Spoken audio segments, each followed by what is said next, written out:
அப்பவும் இப்பவும் எப்பவும் சென்னை அதிரடி கலெக்ஷன் சரவெடி celebration. GT Holidays, South India's #1 travel brand. You know you are special when you're with GT Holidays. பழைய நகையை கொடுத்து பை டு 11 monthsல அதே அடைக்கு புது நகையை எடுத்துக்கோங்க. எக்ஸ்ட்ராவா ₹1 தர வேண்டாம். Magic old gold exchange. இந்தியாவிலேயே ஊழலுக்கு பேர் போனவர் வந்து திமுக. இப்போ ஒரு புதுசா ஒரு லவர் வரார். அவர் நல்லவரா கூட இருக்கலாம். உங்க அப்பா பார்த்துட்டு இது வரைக்கும் ஒண்ணுமே சரி கிடையாது, நான் பாத்துக்கிறேன்னு சொல்ல. அதுதான் விஜய். அந்த தகப்பனார் தான் டிஎம்கே. விஜய் வந்து ஒரு அன்போட பாக்குதா, காதலோட பாக்குதா? மேபி சட்டமன்ற குழு தலைவரே சொல்றாரு இல்லையா ராஜேஷ்குமார், இப்ப தேர்தல் நேரத்தில் எது வேணாலும் நடக்கலாம். விஜயை காமிச்சு திமுகவை அச்சுறுத்துறீங்களா? கொள்கை அடிப்படையில் அவர் ஒன்றும் வேண்டப்படாதவர் கிடையாது. கொள்கையில கரெக்டா தான் இருக்கிறார். இது என்ன சும்மா கூட்டமா? எங்களுக்கு கொள்கை பகைவன், நேரடி பகைவன், அரசியல் பகைவன், வரலாற்று பகைவன், எல்லா வகையிலும் பகைவன். எங்க தலைவரை வந்து பப்புன்னு டீமீன் பண்ண அயோக்கியன் அவன் இவரை எதிர்க்கிறதுலையும் இவரை சமாளிக்கிறதையும் இவ்வளவு எக்ஸாம்பிளரா இருக்கும்போது ஆட்டோமேட்டிக்கா இவரை விட்டா எங்களுக்கு என்னங்க வாய்ப்பு? மத்த மீனவர்கள்னா இந்திய மீனவர்கள், நம்ம மீனவர்கள்னா தமிழக மீனவர்கள். இப்படி பிரிச்சு பார்த்து பேசுறதுக்கு நாம ஒண்ணு பாசிச பாஜக அரசும் கிடையாது. நக்கீரன் நேயர்களுக்கு வணக்கம். இன்று நம்முடன் இணைந்திருக்கும் சிறப்பு விருந்தினர் தமிழ்நாடு காங்கிரஸ் கட்சியின் முக்கிய நிர்வாகி திரு அலிமல் புகாரி. வணக்கம். அதிமுக பாஜக கூட்டணியில் பிரச்சனைகள்லாம் பார்த்துட்டு இருந்தோம். இப்போ திமுக காங்கிரஸ் கூட்டணியில் சலசலப்பு ஏற்பட்டிருக்கு, விரிசல் ஏற்பட்டிருக்குன்னு எதிர்க்கட்சி தலைவரே சொல்லியிருக்காரு. அதற்கான சமிக்ஞைகள் அங்கங்கே தெரியுது. காங்கிரஸ் நிர்வாகிகளே அங்கங்கே பேசுறதெல்லாம் வித்தியாசமாக இருக்குது. இதை எப்படி பார்க்குறீங்க? சலசலப்பு, விரிசல் பிரச்சனை, இதுக்கெல்லாம் அளவுகோல். இது வரைக்கும் ஒத்துமையாக இருந்தவங்க இப்போ எதிர்கருத்து சொல்கிறாங்க. அளவுகோல், எதிர்கருத்து வந்தாலே சலசலப்பு வந்துச்சுன்னு அர்த்தமா? எதிர்கருத்துடைய அளவுகோல் என்ன? கூட்டணிக்குள் சலசலப்பா அல்லது இந்த கூட்டணியை எந்த வகையில் அமைத்து கொள்ள வேண்டும் என்பதில் கருத்து பரிமாற்றமா? வித்தியாசம் இருக்குல்ல. இப்போ தமிழிசை சவுந்தரராஜன் வந்து பாராளுமன்ற தேர்தல் முடிஞ்ச உடனே ப்ரெஸ் மீட் வைக்கிறாங்க. அப்போ வைக்கும்போது சொல்கிறாங்க,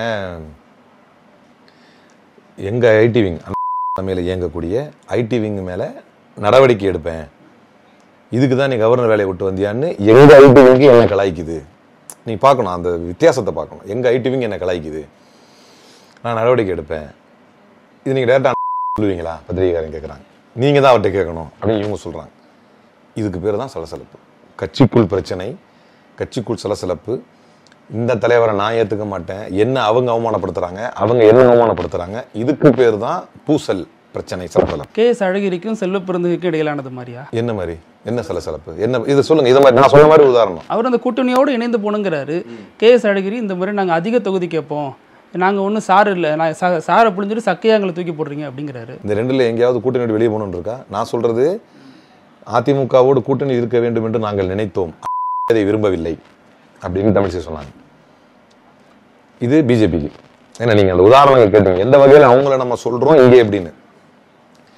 ஏடிஎம்கேல பிரிந்து போன எல்லாரையும் ஒன்றிணைச்சா நம்மளுக்கு பலம் அதிகம், நம்ம சேர்ந்தா என்ன அப்படின்னு குரல் எழுப்பினார் செங்கோட்டையன். இன்னைக்கு அவர் நிலைமை என்ன? தூக்கி போட்டார், எக்ஸ்பெல் பண்ணி. இது மாதிரியா? அதான் நடவடிக்கை எடுத்திருக்காங்கல்ல, அந்த மாதிரி எதுவுமா? நடவடிக்கை எடுக்க வேண்டிய அளவுக்கு நீங்க சிக்கலா? அதாவது இவர் தான் நிலவு காத்த கிளி மாதிரி வெளியில பேசக்கூடாது இல்ல? ஏன் பேசக்கூடாது? வெளியில விமர்சிக்கிற வகை என்ன விமர்சிச்சாங்க? இல்ல சார், யாரை விமர்சிச்சாங்க? தலைவரை விமர்சிச்சாங்க. எங்களுக்குன்னு ஒரு மரியாதை இருக்கு, எங்களுடைய மரியாதையை திமுக தர வேண்டும் என்று சொல்வது என்பது, நாங்கள் கூட்டணியில் இருப்பது என்பது உறுதி, எங்க கூட்டணி இன்டாக்டா இருப்பது என்பது உறுதி. ஆனால் அதிகப்படியான சீட்டுகள் வேண்டும் என்று எல்லா கட்சியும் கேட்பார்கள். எல்லோரும் கட்சியை வந்து அதிக பிரதிநிதித்துவத்தோடு நிலைநிறுத்திக் கொள்ள வேண்டும் விரும்புவார்கள். அதையே எங்கள் தலைவர்கள் விரும்புகிறார்கள். இதை சலசலப்புன்னு சொன்னா வந்து, இது இட்லின்னு சொன்னால் சட்னியை நம்பாது அப்படிங்கிற மாதிரி சலசலப்பு. அதுதான் நேரத்தோடு நான் விவாதத்தில் கேட்டேன், சலசலப்பு கருத்து வேறுபாடு இதுக்கெல்லாம் இவருக்கு மீனிங் தெரியுமான்னு கேட்டேன். அப்போ வந்து அவர் அதிமுக கொதிச்சுக்கிறாரு, இப்படிலாம் தெரியல. இப்போ சலசலப்புக்கு மீனிங் என்ன, கருத்து வேற்றுமைக்கு மீனிங் என்ன, அந்த மாதிரி எதுவும் கேட்டாங்களா? இப்போ நான் இந்த பண்ணி நீங்கள் சொல்கிற உதாரணங்கள்லேயே எங்கேயாவது திமுக விட்டு வெளியே போயிடணுன்ற வார்த்தை எங்கேயாவது இருக்கு? உங்க சட்டமன்ற குழு தலைவரே சொல்றாரு இல்லையா ராஜேஷ்குமார், விஜய் கூட கூட்டணி போவீங்களான்னு கேட்குறப்ப தேர்தல் நேரத்தில் எது வேணாலும் நடக்கலாம், ஆனால் கடந்த முறை மாதிரி 25 சீட்டோட நிற்க மாட்டோம், கூடுதலாக தொகுதி கேட்போம் அப்படிங்கிறார். அப்போ விஜயை காமிச்சு திமுகவை அச்சுறுத்துறீங்களா? விஜயை பற்றி எங்கள் சட்டமன்ற குழு தலைவர் தானாக பேசினாரா? கேட்ட கேள்விக்கு பதில் சொன்னார். உள்ளதை தானே சொல்றாரு, எப்படி கேள்விக்கு தானே பதில் சொல்றாரு. எல்லாம் அப்போ கேள்வி வந்து எப்படி வேணா இருக்கும். அதாவது கொள்கை அடிப்படையில் அவர் ஒன்றும் வேண்டப்படாதவர் கிடையாது, கொள்கையில் கரெக்டாக தான் இருக்கிறார். ஆனால் நாங்கள் திமுகவோட தான் இருக்க விரும்புகிறோம். ஆனால் இதே நிலைமையில நம்மளை வச்சிருக்க கூடாது, எங்களுக்கும் ஆப்ஷன்ஸ்லாம் இருக்க தான் செய்யுது, அதையெல்லாம் தாண்டி கூட நாங்கள் திமுக ஏன் இருக்கிறோம் அப்படின்னா இந்த முறை நீங்கள் நிறைய எங்களுக்கு பிரதிநிதித்துவம் கொடுக்கணும்னு நான் நினைக்கிறோங்கிறது என்ன தவறு இருக்குது? அதுதான் நான் எதிர்முகாமில் இருக்கக்கூடிய உதாரணங்கள் உங்களுக்கு சொல்கிறேன். அந்த உதாரணங்கள்லாம் எந்த அளவுக்கு இருக்குன்னா, எடப்பாடி பழனிசாமி இதை தொடர்ற வரைக்கும் இந்த கூட்டணியில் வரவே முடியாது, அது ஏற்கனவே எங்களை கூட்டணியில் சேர்த்த சொன்னாலும் சரிதான் அப்படிங்கிற டிடிவி தினகரன் அந்த மாதிரி எதுவும் இருக்கா? அப்போ இதை சலசலப்புன்னு சொல்றதை இலவு காத்த கிளி மாதிரி கடந்த தேர்தலில் இருந்து பாவம் சொல்லிட்டு இருக்காரு. கூட்டணி உடையும், அங்கிருந்து சில பேர் சேர்ந்து இப்போ இடையில ஒரு 6 மாசம் 4 மாசம் சொல்லிட்டு இருந்தார், அங்கிருந்து கொஞ்சம் பேர் பிரிவார்கள், இங்கே இணைவார்கள் நடந்துச்சா? அப்போ இது கொள்கை கூட்டணி, அதான் பிரச்சனையே. எடப்பாடிக்கு எடப்பாடி அண்ட் கோவுக்கு இந்த கூட்டணியை பற்றி புரிந்து கொள்ள முடியாமல் இருப்பதற்கு காரணம் ஒரு காலம், ஏன்னா எங்களுடைய தலைவர் செல்வ பெருந்தகை இந்த கூட்டணியை உறுதியாக இருக்கிறது என்று சொல்வதற்கும் ஒரு முக்கியமான காரணம் என்ன அப்படின்னா, இது சீட்டு நோட்டு பேரத்தை தாண்டி கொள்கை ரீதியாக இங்கு இருந்தால்தான் இது சரி வரும். சமூக நீதி கொள்கைகளை நிலைநாட்ட வேண்டும், அம்பேத்கரிய கொள்கைகள் நிலைநாட்டப்பட வேண்டும், பெரியாரிய கொள்கைகள் நிலைநாட்டப்பட வேண்டும், காந்திய கொள்கைகள் நிலைநாட்டப்பட வேண்டும், நேரு கண்ட கனவுகள் நிறைவேற வேண்டும் என்றால் தமிழ்நாட்டை பொறுத்தவரை அது திமுகவுடனான கூட்டணி தான் நடைபெற முடியும்.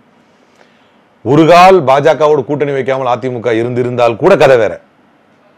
அப்படின்னா நீங்க அந்த ஒரு கொஸ்டினை கேட்க முடியும், கதை வேறன்னா அப்ப கூட்டணி வைக்கல கூட அந்த கொஸ்டினை வைக்க முடியும், அதிமுக வைப்பீங்களா? அப்போ எதிர்முகாம்கள் சுருங்கிருச்சு, அதிமுக திமுக அப்படின்னு சுருங்கிருச்சு. இல்லை, ஏன் விஜயை சந்தேகப்படுறாங்க அப்படின்னா, விஜய் இது வரைக்கும் காங்கிரஸை பொது வெளியில் கடுமையாக விமர்சிக்கல, பாஜகவை தான் விமர்சிக்கிறாரு. நீங்களும் உங்கள் தரப்புல இருந்து விஜய் விமர்சிக்கிற மாதிரிலாம் தெரியல. இப்போ கூட செல்வ பெருந்தகை என்ன சொல்கிறாருன்னா, விஜய் பேசட்டும், அவருக்கு சுதந்திரம் கொடுங்க, முதல்ல ஒரு கருத்தை சொல்லட்டும் அப்படிங்கிறாரு. இதற்கு முன்னாடி விஜய் அவர் கட்சி எழுச்சி பெறுது அப்படின்லாம் சொல்கிறாரு. அன்டேப்டாக இருக்காரு. நாங்கள் ரொம்ப நியாயமாக பேசுகிறோங்க. அதாவது என்னதான் திமுக கூட்டணியில் இருக்கிறோம், இப்போ நீங்கள் யதார்த்தத்தை பேசுவோமே, திமுக உக்கிரமாக எதிர்க்கிறது விஜய், அது ரொம்ப நியாயமானது. திமுக தரப்பிலிருந்து ரொம்ப ரொம்ப நியாயமானது. நானும் ரொம்ப எதிர்த்திருக்கிறேன் பல விஷயங்கள், அவர் பேசின விஷயங்கள், இன்னும் பல விஷயங்கள் எதிர்ப்பில் தான் இருக்கிறேன். காரணம், அவரால் முற்போக்கு வாக்குகள் பிரிந்துவிடக்கூடாது என்ற அச்சம் எனக்கு இருக்கிறது. அதனால நான் எதிர்க்கிறேன். அவர் அன்டேப்டாக இருக்கார், அவருடைய பொட்டன்ஷியல் தெரியல. ரெண்டாவது, அதே நேரம் அவர் மேலே அலிகேஷனும் பொது சமூகத்தில் அவ்வளவா இல்லை. அப்படின்னும் போது என்ன பேச சொல்றீங்க? எடுத்த உடனே அமித்ஷா எல்லா ஊருக்கும் ஒரே பேட்டர்ன் பேசுவார். ஊழலில் இந்தியாவிலேயே ஊழல் நிறைந்த கட்சி பிஜேடி அப்படின்னுவார், இந்தியாவிலேயே ஊழல் நிறைந்த தலைவர் பிஜு பட்நாயக் அப்படின்னுவார், இந்தியாவிலேயே ஊழலுக்கு பேர் போனவர் உத்தவ் தாக்கரே, இந்தியாவிலேயே ஊழலுக்கு பேர் போனவர் இவர் ஆந்திரா முதல்வர் அவரை சொல்லுவார் சந்திரபாபு நாயுடு, இந்தியாவிலேயே ஊழலுக்கு பேர் போனவர் திமுக அப்படின்வார். அவர் ஒரே பேட்டர்ன் பேசிட்டே வருவார். அந்த மாதிரி அர்த்தம் இல்லாமல் எங்களை உளர சொல்றீங்களா? மீனிங் என்ன இருக்கோ, அட் பிரசன்ட் ட்ராக் என்ன இருக்கோ, விஜயை பொறுத்தவரை கொள்கை ரீதியாக அவர் ஏற்றுக்கொண்ட தலைவர்களாக இருந்தாலும் சரி, அவர் இதுவரை பேசிய பேச்சுக்களாக இருந்தாலும் சரி, நேரடியாக அவர் திமுகவை எதிர்க்கும் போது நாங்கள் முரண்படுறோம். ஏன்னா அவ்வளவுக்கு உங்களுக்கு அருகதை கிடையாது, அவ்வளவுக்கு உங்களுக்கு அரசியல் அனுபவமும் கிடையாது, அவ்வளவுக்கு நீங்கள் இன்னும் சாதிக்கவும் கிடையாது. இது எப்படி இருக்குன்னா, ஒரு பிள்ளையை ஒரு தகப்பனார் வளர்க்குறாரு. அவர் கண்டித்தும் வளர்த்துருப்பாரு, சில நேரங்களில் மனத்துக்கு வேதனையாகவும் நடத்தியிருப்பார், ஒரு பொம்பளை பிள்ளைய மகிழ்ச்சியாகவும் வச்சிருந்திருப்பாரு, ரெண்டு இருந்திருக்கும். ஆனால் கஷ்டப்பட்டு பெற்று வளர்த்து ஆளாக்கி வச்சிருந்திருப்பார். இப்போ ஒரு புதுசாக ஒரு லவர் வரார், அவர் நல்லவராக கூட இருக்கலாம், அவர் நல்லவராக கூட இருக்கலாம், மேபி எங்கள் நிலைப்பாடு அதுதான், அவர் நல்லவராக கூட இருக்கலாம். ஆனால் அவரு உங்க அப்பா மாதிரி நான் நல்லா பார்த்துக்கணும்னு சொன்னா பரவாயில்ல, உங்க அப்பா பார்த்துட்டு இது வரைக்கும் ஒண்ணுமே சரி கிடையாது, நான் பார்த்துக்கிறேன்னு சொல்ல, அதுதான் விஜய். அந்த தகப்பனார் விஜய் ஒரு அன்போட பாக்குதா, காதலோட பாக்குதா? ஆஹா, ஒரு காதலன் எப்படி தன்னை இப்படி பேசுறப்ப மேபி அப்படி காதலா பார்க்கலாம். எப்ப பார்க்கலாம்னா, உங்க அப்பாவும் நல்லவர் தான், நானும் நல்லவர் தான் சொல்லியிருந்தா பரவாயில்ல, நீ இந்த கூட நீ வாப்பான்னு கூப்பிட்டுருக்கலாம். நீ ரெண்டு பேரும் ஏத்துக்கிறீங்கல்ல, ஒருத்தர் அக்செப்ட் பண்ணிக்கிறீங்க. இவர் திடீர்னு நேத்து முளைச்சிட்டு இது வரைக்கும் உங்க அப்பா பார்த்துட்டு எதுவுமே சரியில்லை, நீ என்ன காதலி வா அப்படின்னு கூப்பிட்டா எப்படி ஏத்துக்க முடியும்? இப்ப இந்த மண் இவ்வளவு உயர்ந்திருக்கிறது, 2000 கோடிக்கு மேலாக சர்வ சிக்ஷா அபியான் நிதியை தராமலும் கூட கல்வியிலே உயர்ந்து நிற்கிறோம்.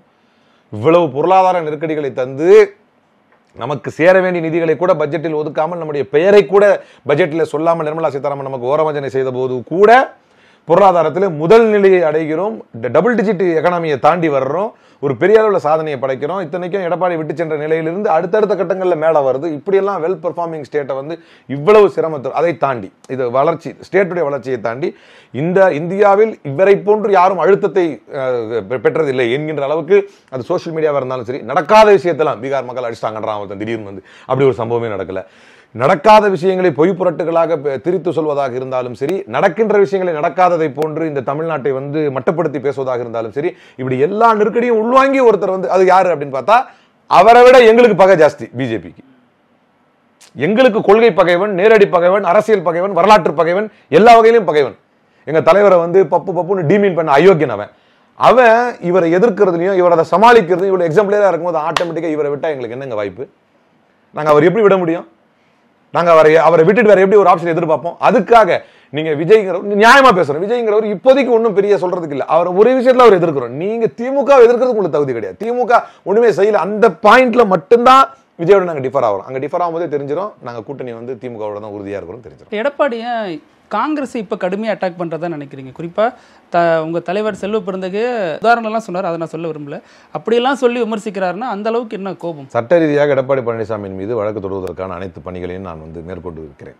ஏன்னா வந்து சொன்ன வார்த்தை சரியில்லை.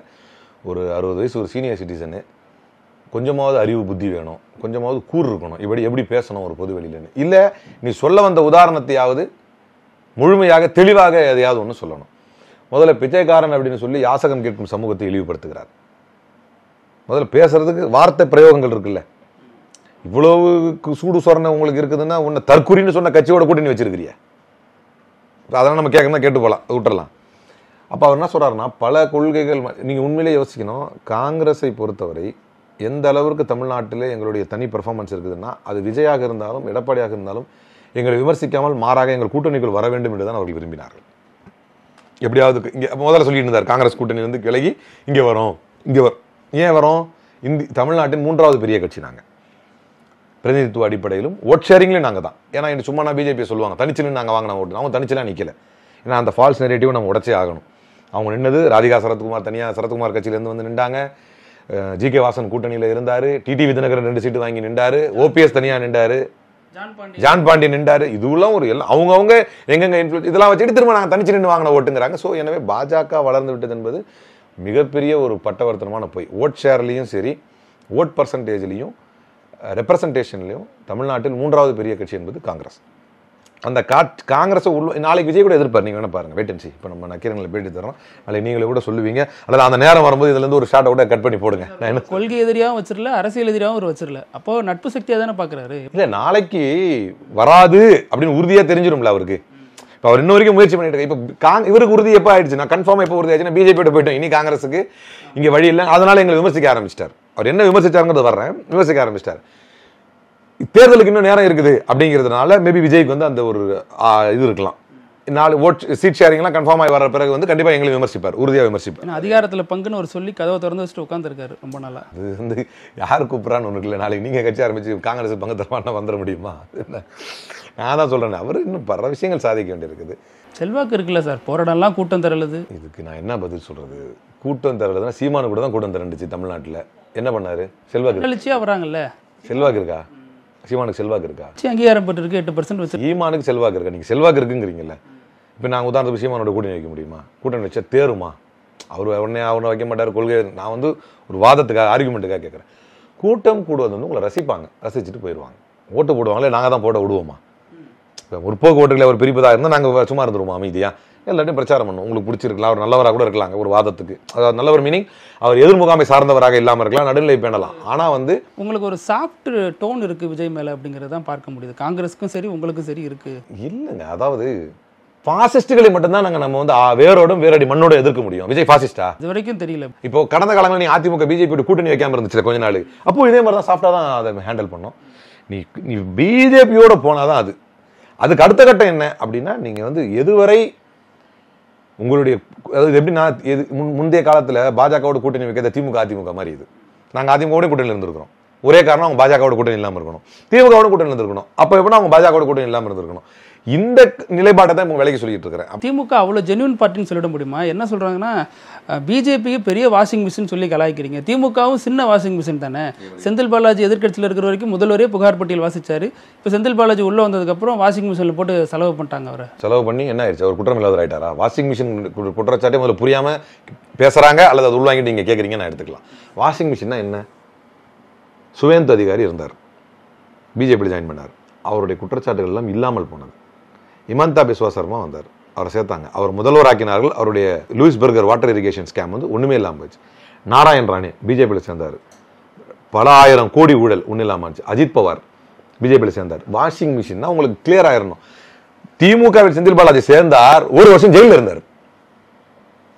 இதுவே ஒரு அதிமுகவிலே பிஜேபியோட ஊதுகுழா இருந்திருந்தாரா ஜெயிலில் இருந்திருப்பாரா? உங்க ஒப்பீடே தவறு. திமுக தலைவரோட நிலைப்பாடு மாறுதில்ல. முன்னாடி அவருக்கு புகார் பட்டியல் வாசிட்டு இப்ப ஒரு கொள்கை வீரர். வழக்கு கைவிடப்பட்டதா? அந்த புகார் இல்லை என்றானதா? அந்த வழக்கின் மீதான விசாரணைக்கு இடையூறாக இருந்தாரா? அன்றும் புகார். அப்படி பாத்தீங்கன்னா நான் உங்களுக்கு உதாரணம் சொல்லுவேன். அரவிந்த் கெஜ்ரிவால் விஷயம், நாங்க அதை எதிர்த்தோம். அவரை சிறை வைக்கும் போது ஏன் எதிர்த்தோம்? புகார் கொடுத்தது நாங்க தான் சார். புகார் என்பது அல்லது ஒரு கைது செய்யப்படும் பொழுது யார் வேண்டுமானாலும் அதை பற்றி பேசலாம், விசாரிக்கலாம். ஆனா அதை முடிவு செய்ய வேண்டியது யாரு? until or unless proven guilty முடிவு தான் யார் பண்ணணும்? நீதிமன்றம் முடிவு செய்யணும். இப்ப நாங்க பிஜேபி மீது வைக்கக்கூடிய முக்கியமான விஷயம் என்னன்னா, அந்த நீதிமன்றத்துக்கு போக வேண்டிய வழக்கையே நீர்த்து போக வைக்கிறீர்கள். நீதிமன்றம் தீர்ப்பு தந்த கையவர்களை கூட நீங்கள் உத்தமர்கள் என்று பேசுகிறீர்கள். இதுதான் நம்ம வாதம். அந்த வாதம் செந்தில் பாலாஜி பொருந்தாது இல்ல. அவர் அன்னைக்கு சொன்னது உண்மைதான், இல்லைன்னு சொல்லல. வழக்கு விசாரணையில் இருந்தது. இன்னைக்கும் அதே விஷயம் இருக்குது. நீதிமன்றம் முடிவு பண்ணட்டும். நீதிமன்றம் முடிவு பண்ணட்டும். இப்ப இன்னைக்கு மட்டும் அந்த வழக்கு இல்லாதவர் அவர் சொல்லலையே, அவர் குற்றமற்ற உத்தமர்னு சொல்லல. இங்க கட்சி ரீதியா கரெக்டா பணி செய்யறாரு. மற்றபடி அவருடைய விஷயங்கள் நீதிமன்றம் விசாரிச்சு முடிவு எடுக்க போகுது. இது ஒரு பக்கம் இருக்கு. அதனால வாஷிங் மிஷின் ஒப்பீடு வந்து இங்க பொருந்தாது. விஜய் அவர்கள் மீது எங்களுக்கு சாஃப்ட் கார்னர்லாம் கிடையாது. Let me be very clear. ஆனால் அவர் எங்களுக்கு பாஜகவை போன்ற கடுமையான எட்டிக்காய்த்தனமான எதிரி கிடையாது. அதனால உங்களுக்கு அது சாஃப்ட் கார்னர் மாதிரி தெரியுது. ஏன்னா பிஜேபி மாதிரி நம்ம அதாவது அமித்ஷா மாதிரி ஊழல் இவர் தான் இவருக்கு உள்ள போய் சந்திரபாபு நாயுடு சொல்லிட்டு டக்குன்னு அவரோட கூட்டணி வச்சிருவாங்க. வெக்கமான சூடு சொன்ன எதுவுமே இருக்காது. இந்தியாவிலேயே ஊழல் நிறைந்த தலைவர்கள் வந்து யாருன்னு பார்த்தா ஜெயலலிதா மாதிரி ஊழல் நிறைந்த தலைவர் இல்லை அப்படின்னு அமித்ஷா பேசுவார். பேசி டக்குன்னு வந்து ஏடிஎம்கே கூட்டணி வச்சுருவார். இப்படி வந்து மானம் கெட்டு அரசியல் செய்ய முடியாது. அப்போ விஜயுடைய நிலைப்பாடு என்னவோ அந்த நிலைப்பாட்டின் அளவில் தான் அவரை விமர்சிக்க முடியும். அப்போ அவருக்கு அரசியல் தெரியல, அனுபவம் இல்லை, ஸ்டாட்டிஸ்டிக் தெரியாம பாவம் அன்னைக்கு வந்து நாகப்பட்டினம் தொகுதி பத்தி பாவம் ஏதோ பேசிட்டு போயிட்டார். அவருக்கு மட்டும் கொடுக்குறேன்னு யாரோ கிளம்பி வந்து நிற்கிறாங்க. So statistically he is wrong. Being getting informed also he is wrong. Political calculations also wrong. அவருடைய லீடர்ஸ் எல்லாமே ராங். இது எல்லாமே ராங்கா தான் இருக்கு. ஆனா அவருடைய கொள்கை இதுவரை அவர் சொல்றது. இப்போ இன்னொன்னு, அவர்கிட்டயே நம்ம சாஃப்ட் கார்னர் பண்ணல அப்படின்னு நான் ஏன் சொல்றேன்னா, ஹீ இஸ் அன்டாப்டு, அன்ப்ரூவன். அன்ப்ரூவன்னா என்ன? நீங்க இப்ப கொள்கை நான் இந்த கொள்கைலாம் இருக்கேன்னு சொல்றீங்க. ஆனா நீங்க இந்த கொள்கை தான் எப்ப உறுதியாகும் சொல்லுங்க? நீங்க சொல்றீங்க நான் முற்போக்கு கொள்கையில தான் இருக்கேன்னு. ஆனா இந்த கொள்கை எப்ப உறுதியாகும்? உங்களுக்கு நெருக்கடி வரும் பிஜேபி கிட்ட இருந்து. உங்களுக்கு உள்ள வைப்பான், உங்க சொத்தை பறிமுதல் செய்வான், உங்களுடைய முக்கிய தலைவர்களை சிறையில வைப்பான், உங்களுடைய குடும்பத்தை விட்டு உங்களை பிரிப்பான், உங்களுடைய பொருளாதாரத்தை வந்து சுருட்டுவான், உங்களுடைய கட்சியின் அங்கீகாரத்தை ரத்து செய்வான், உங்கள் மீது அவதூறு வழக்குகள் போடுவான், உங்களை நீதிமன்றமா ஏறி இறங்க வைப்பான். இதையெல்லாம் தாண்டி நீங்க கொள்கையில் நிக்கணும். தலைவர் ராகுல் காந்தி மாதிரி, இங்க இருக்கிற முதல்வர் மரியாதைக்குரிய ஸ்டாலின் மாதிரி நிப்பீங்களா? நின்னா சொல்லுங்க. அது வரைக்கும் பேசாதீங்க. சோ கூப்பிடுறாரு விஜய், அது ஒரு வாதம், அவ்வளவுதான். போக மாட்டோங்கிறதுனால தான் எங்களுக்கு திமுக நிறைய பிரதிநிதித்துவம் தரணும்னு கேட்கிறோம். போகிறதுக்கு வாய்ப்பும் கிடையாது, எந்த என்ன சொல்றது கனவில் கூட அதுக்கான வாய்ப்பு வழியோ கிடையாது. நீங்க அதை சாஃப்ட் கார்னர் நினைச்சுக்கிட்டீங்கன்னா அதுக்கான பதில் தான் எவ்வளவுன்னு சொல்லிட்டேன். நீங்க unproven, ideologically unproven. Ideologically you haven't faced BJP at all. நீங்க ஃபேஸே பண்ணல இது வரைக்கும். மேடை ஏறி மைக் பிடிக்கிறது மட்டுமே அரசியல் இல்லைல்ல. கவிதா சிறைக்கு போனார்ல, கேஜ்ரிவால் சிறைக்கு போனார்ல, சந்திரபாபு நாயுடு சிறைக்கு போனார்ல, இவர் சிறைக்கு போனார்ல, ஜெகன் சிறைக்கு போனார்ல. யார் சிறைக்கு போகாத முதலமைச்சர்கள் யார் இருக்கா இங்க? பட்நாயக்க தவிர இங்க எல்லா திட்டத்தட்ட எல்லா முதலமைச்சர்களும் முன்னாள் முதலமைச்சர்களும் சிறைக்கு போயிட்டு வந்துருக்காங்க. சிபு சோரன் சிறைக்கு போயிட்டு, ஜார்க்கண்ட் சிபு சோரன் வந்து சிறைக்கு போயிட்டு வந்துட்டாரு. எல்லா முதலமைச்சர்களும் இப்போதைக்கு சிபிஐ வழக்கு அது எதுன்னு போட்டு நெருக்கடி கொடுத்துருக்காங்க. இன்னும் மம்தா பானர்ஜி சிறைக்கு போகல இன்னும். அப்படி நெருக்கடிகள் இருக்கு, கடுமையான நெருக்கடிகள் இருக்கு. அப்ப இவ்வளவு நெருக்கடிகளையும் விஜய் ஒரு தலைவராக வந்து நின்று தாங்கி அதன் பின்னர் தான் திமுகவுக்கு மாற்று, திமுகவை விட என்னால நல்லா பர்ஃபார்ம் பண்ண முடியும் அப்படிங்கிற நிலைப்பாட்டெல்லாம் அப்ப சொன்னாதான் அவரை ஒரு கட்சியினுடைய அப்ப வச்சா கூட்டணி வச்சிருக்கீங்களா நீங்க கேட்கணும் இங்க நியாயமா. அப்ப சொன்னாதான் அவரை நிகரான ஒரு கட்சியாவே கன்சிடர் பண்ணுவோம். அப்பதான் ஒரு கட்சி. இப்ப ஒரு நல்ல மனிதர் ஏதோ ஒரு கட்சி ஆரம்பிச்சிருக்காரு, பண்ணிட்டு போட்டோம். ஆனா திமுகவை எதிர்க்காதீங்க, அது எங்களுக்கு ஆகாது. ஏன்னா இங்கே திமுக வந்து தேசிய அளவில் தலைவர் ராகுல் காந்தி என்ன செஞ்சிட்டு இருக்கிறாரோ அதை மாநில அளவில் மிகச்சிறப்பாக செய்யக்கூடிய கட்சியும் அதன் தலைவருமாக மரியாதைக்குரிய முதல்வர் இருக்கிறாருங்கிறதுனாலதான் நாங்க வந்து விஜயை அந்த அளவில் வச்சு விமர்சிக்கிறோம். கூட்டணியில இருக்கீங்க திமுகவோட. கூட்டணியில செந்தில் பாலாஜிக்காக நீங்கள்லாம் ஆதரவா பேசுறீங்க. ஆனா செந்தில் பாலாஜி காங்கிரஸ் மகளிர் அணி நிர்வாகி ஒருத்தர் தனது திமுக இணைச்சுக்கிட்டாருங்கிற ஒரு சர்ச்சை போயிட்டு இருக்குல்ல, அதை எப்படி பாக்குறீங்க? கல நிலவரத்தின் அடிப்படையில் தான் அதை சொல்லணும். அவங்க எம்பியாக இருக்கிறதுனால அவங்களுக்கு அது நேரடியாக எப்படி பாதிப்பை ஏற்படுத்தியது. இன்னொன்று பழக்க வழக்கம்னு ஒன்று இருக்கு. நாங்கள் செந்தில் பாலாஜி அவர்களை நம்ம ஆதரிப்பது என்பது உதாரணத்துக்கு அவர் தனி மனித ரீதியாக இப்போ சீரட் பிடிக்கிறாரு நீங்களா, அதுக்காக செந்தில் பாலாஜி சீரட் பிடிக்க ஆதரிப்பனா? அரசியல் ரீதியாக அரசியல் ரீதியாக இப்போ இது தனி மனிதன் ஆயிடுச்சு. அவங்க 2 பேருக்குமே வந்து பர்சனல் கான்டாக்ட்ஸ் இருக்கு. அவங்க நேரடியாக இவங்க தொலைபேசியில் அவங்கள தொடர்பு கொள்வாங்க, இவங்களை தொடர்பு. இப்படி இருக்கும்போது வாக்குவாதங்கள்லாம் கடந்த காலம் வாக்குவாதம் நடந்திருக்குது. அவங்க சிறையிலேருந்து வெளியே வந்தப்போ நேரடியாக போய் இவங்க போய் பார்க்கவும் செஞ்சிருக்காங்க. இவங்க எம்பி ஆகிறதுக்கு இவருடைய உழைப்பு அதிகமாக இருந்துச்சு, அது மறுக்கிறதுக்கு இல்லை. 2 பேருக்குமே நல்ல நட்பு. உதாரணத்துக்கு இப்படி வச்சுக்கங்களேன், திமுக ஒருத்தர் காங்கிரஸ் வரதா இருந்தால் கூட எங்கள் எம்பி வந்து கேட்டிருப்பாங்க. அப்படி கேட்கலையேன்னு வேதனையை தான் பதிவு செய்கிறாங்க. அதில் எந்த விதத்திலும் தவறு இருப்பதாக நான் கருதலை. அப்படி கேட்டிருக்கணும். ஆனால் அதற்கு முன்னாடியே உங்கள் மகளிர் அணி மாநில தலைவி அவர் செந்தில் பாலாஜிக்கு ஒரு கடிதம் எழுதி அதன் அடிப்படையில் அந்த போஸ்ட்டும் நீக்கப்பட்டுடுச்சு. நீக்கப்பட்டு 2-3 நாட்களுக்கு பிறகு அவங்க போடுறாங்கன்னா அதுதானே அரசியலுக்கு முக்கியத்துவம் வாய்ந்த ஒன்றா பார்க்க. இல்லை, அந்த போஸ்ட்டு போட்டதே நீங்கள் அவங்க இது வந்து போஸ்ட்டுக்கான மேட்டர் மட்டும் கிடையாது, சேர்த்துக்கிட்டார்ல அந்த நிகழ்வு. நீங்கள் நம்மகிட்ட சொல்லியிருக்கலாம் இல்லையா? நிர்வாகியே இல்லைங்கிறாங்கல்ல மாநில தலைவி. அவங்க வந்து காங்கிரஸில் ஒரு முக்கிய பொறுப்பும் இல்லை, நிர்வாகியும் இல்லை அப்படிங்கிறாங்க. காங்கிரஸ் அனுதாபின்னு கூட வச்சுக்கிங்க, உறுப்பினர் கூட வச்சுக்கிங்க. பதிவு என்னன்னு போட்டார் அவர். அதுக்கப்புறம் பதிவுக்கு வாங்க, பதிவு என்னன்னு போட்டார். அதான் போட்டார். காங்கிரஸ் வந்து வந்தாங்கன்னு போட்டார். அப்போ அது எங்களுக்கு சங்கடம் தருது இல்லையா? நம்மளாம் நட்பு சக்தியாக இருக்கோம் இல்லையா? இது உங்களுக்கு வந்து லோக்கலில் இருந்தால் உங்களுக்கு புரியும். நம்மளுக்கு சங்கடம் தருது இல்லையா? நம்ம 2 பேர் வந்து நட்பு சக்தியாக இணைகிறோம். நாளைக்கு நட்பாக வந்து சேர்ந்து பண்ணுவோன்ற ஒரு எண்ணமே இருக்காது. இந்த கட்சியிலேருந்து நீங்கள் ஆள் எடுத்துருவீங்க, இந்த கட்சியிலேருந்து அவங்க ஆள் எடுத்துருவாங்க அப்படிங்கிற ஒரு எண்ணம் வருமா இல்லையா? எங்கள்கிட்ட ஒரு வார்த்தை சொல்லியிருந்தால் நாங்களே முன்கூட்டியே அவங்களை ரிலீஸ் பண்ணிவிட்டு அவங்க நீக்கப்பட்டுட்டாங்க அல்லது வந்து அவங்க வந்து பொறுப்புலேருந்து விடுவிக்கப்பட்டாங்க அப்படின்னு சொல்லிட்டு அந்த அந்த அந்த பக்கம் அவங்ககிட்ட ஒரு மாதம் கழிச்சு நீங்கள் வந்து அந்த கட்சியில் சேர்த்துருந்தா கூட அது சங்கடம் இல்லாமல் இப்படி பல விஷயங்கள் பேசுவாங்க லோக்கலில். அப்படி செய்யலாம் இல்லையா? அப்படி ஒரு ஏற்பாட்டுக்கு நீங்கள் வராமல் போனது தவறு என்பதைத்தான் லோக்கல்ல இருந்து பாலிடிக்ஸ் பண்ணக்கூடிய அவங்களுக்கு தான் அந்த வழி தெரியும். எனவே அந்த வழியும் வேதனையும் நியாயமானது. நீங்கள் சொல்கிறீங்க காங்கிரஸ் தமிழ்நாட்டில் 3வது பெரிய கட்சின்னு சொல்கிறீங்க. சமீபத்தில் விசிகாவின் வன்னியரசு பேசின ஒரு வீடியோ வைரல் ஆகிட்டு இருக்கு, நீங்கள் பார்த்துருப்பீங்கன்னு நினைக்கிறேன். இந்த காங்கிரஸ் என்ன தமிழ்நாட்டில் பெரிய பலத்தோடு இருக்காங்க, நாங்கள் தான் இப்போ பெரிய பலத்தோடு இருக்கோம், அதனால் இந்த முறை நாங்கள் அதிக தொகுதி கேட்போம் அப்படின்னு ஒரு தனியார் தொலைக்காட்சியில் பேசுகிறாரு. மரியாதைக்குரிய அண்ணன் தொல் திருமாவளவன் அவர்களுக்காக மட்டும் இந்த கேள்வியை நான் தவிர்க்கிறேன். ஏன் அப்படின்னா, நான் ஏற்றுக்கொண்ட தலைவர் ராகுல் காந்தி அது உயிராக கொள்கையாக இது எந்த அளவுக்குன்னா, இனி அவர் எத்தனை தோல்விகளை சந்தித்தாலும் அவர் தான் எனக்கு தலைவர். அதே மாதிரி இங்கே மாநிலத்திலே வந்து தலைவர் செல்வ பெருந்தகை. ஆனால் இது எல்லாம் தாண்டி மானசீகமாக ஒருவரை நேசித்து ஏற்றுக்கொண்டிருக்கிறேன் அப்படின்னா மரியாதைக்குரிய அண்ணன் தொல் திருமாவளவன் அவர்கள். அவருக்கு ஒரே காரணத்துக்காக தான் இவரை வந்து பதில் சொல்லாமல் தவிர்க்கணும்னு நினைப்பனே தவிர, இது அண்ணன் திருமாவளவன் சொன்னார்னா அது அஃபிஷியல் ஸ்டேட்மெண்ட்டாக எடுத்துக்கலாம். அவர் இது வரைக்கும் அப்படி எங்கேயும் இவர் எம்எல்ஏவும் கிடையாது, எம்பியும் கிடையாது. இல்லை, ஏன் அந்த ஒரு கோபம் நினைக்கிறீங்க? விசிகாவின் முன்னாள் நிர்வாகிங்கிற அடிப்படையில் அவர் பார்க்குறாங்களா அல்லது காங்கிரஸ் மீதான கோபம்னு இதை பார்த்துக்கிறதா? இல்லை, அதுதான் I actually refuse to comment on it. ஏன்னா அண்ணன் மேலே இருக்கிற மரியாதை, எழுச்சி தமிழர் அவர்கள் மீது இருக்கக்கூடிய மரியாதைக்காக மட்டும் வன்னியரசு அவர்களுடைய உளறல்களுக்கு பதில் சொல்லாமல் தவிர்க்க விரும்புகிறேன். ஏன்னா இது இப்போ அவரை சொன்னாலும் அந்த கட்சியில் இருக்கிறவங்க வந்து என்ன நினச்சிக்கோங்க, ஏன்னா அதுவும் அகெயின் இவர் என்ன உளறினாலும் நான் அதை விமர்சிப்பதற்கு நான் செல்லும் பொழுது அது கட்சியை பாதிக்கும். அது பாதித்தால் அது அண்ணனுக்கு வந்து ஒரு சங்கடத்தை உண்டாக்கும் அப்படிங்கிறதுனால, ஏன்னா மானசீகமாக ரொம்ப நேசித்து ஏற்றிருக்கக்கூடிய ஒரு தலைவராக அவரை நான் கருதுகிறேன். அந்த ஒரே காரணத்துக்காக இதை கமெண்ட் பண்ண ஒரு காங்கிரஸ்காரராக இருந்த போதும், ஏன்னா அவருடைய உளறல்களுக்கெல்லாம் பெரிய மரியாதை கிடையாது, அவர் அந்த அளவுக்கு ஒரு பெரிய பொலிட்டிஷியனும் கிடையாது. ரீதியாக துணை பொதுச் செயலாளர் ரீதியாக இருக்கிறாரு. இவர் என்ன பெருசாக சாதிச்சிட்டார்னு இவருன்னு சொல்றதுக்கு, இவர் வரைக்கும் எம்எல்ஏ ஜெயிச்சிருக்காரா எம்பி, இதுவே இந்த அளவிலேயே இதை போதும்.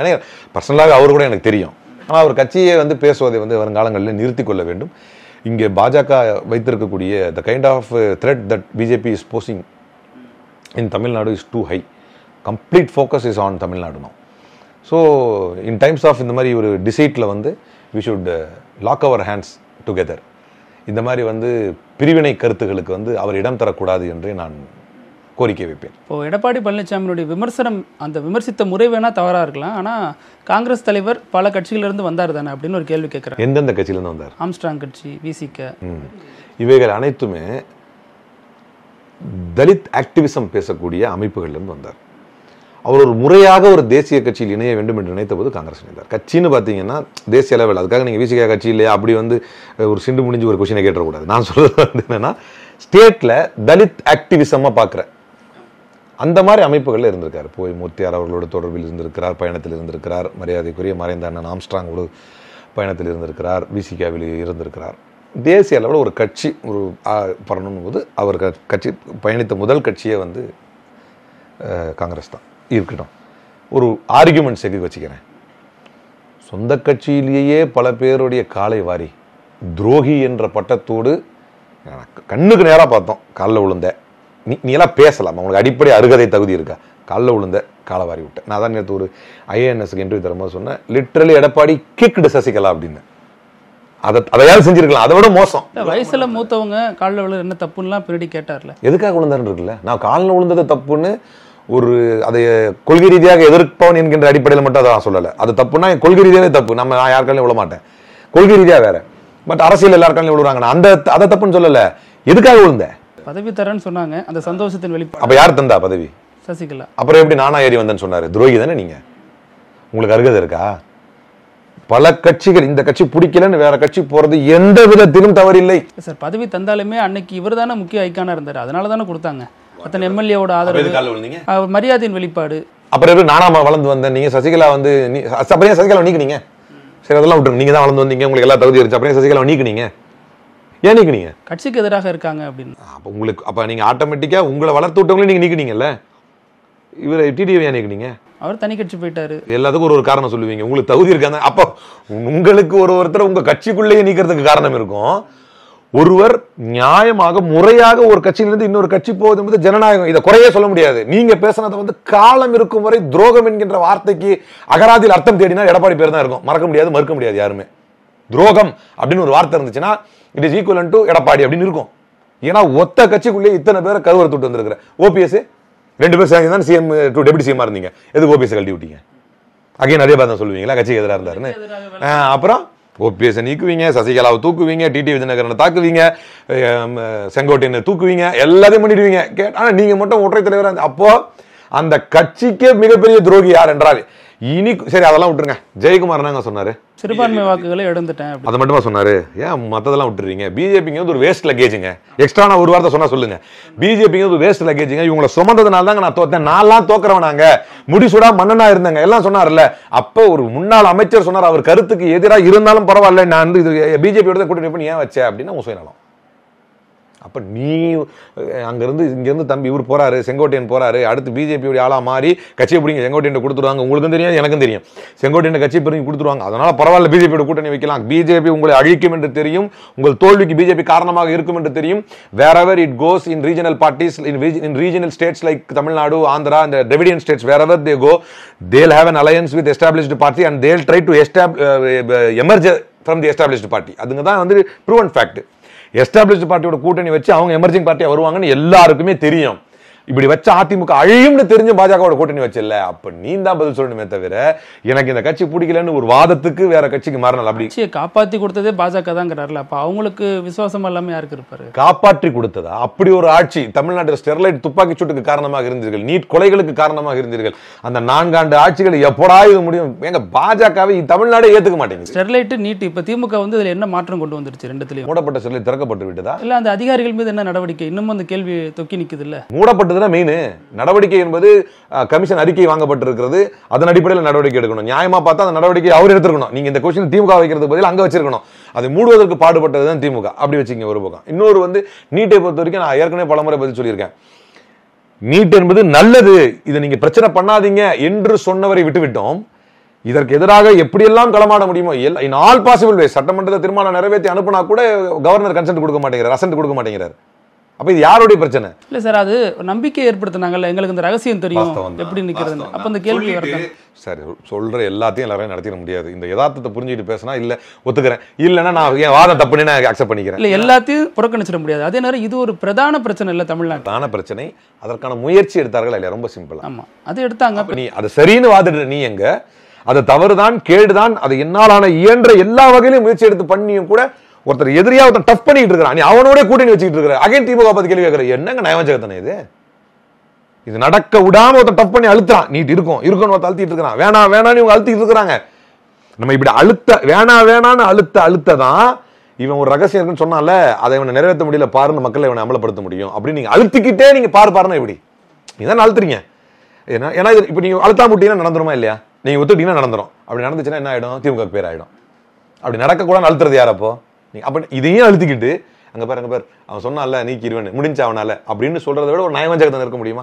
இப்படி சொல்ற ஆட்களோட கூட்டணி வச்சிருக்கீங்களா? இப்ப நீங்க எவ்வளவு பேர் நயவஞ்சகர்களா இருப்பீங்க? அப்போ இந்த இடத்துல யாருடைய தவறு? சொன்ன வாக்குறுதி நிறைவு முயற்சி எடுக்கிறது திமுக அரசு.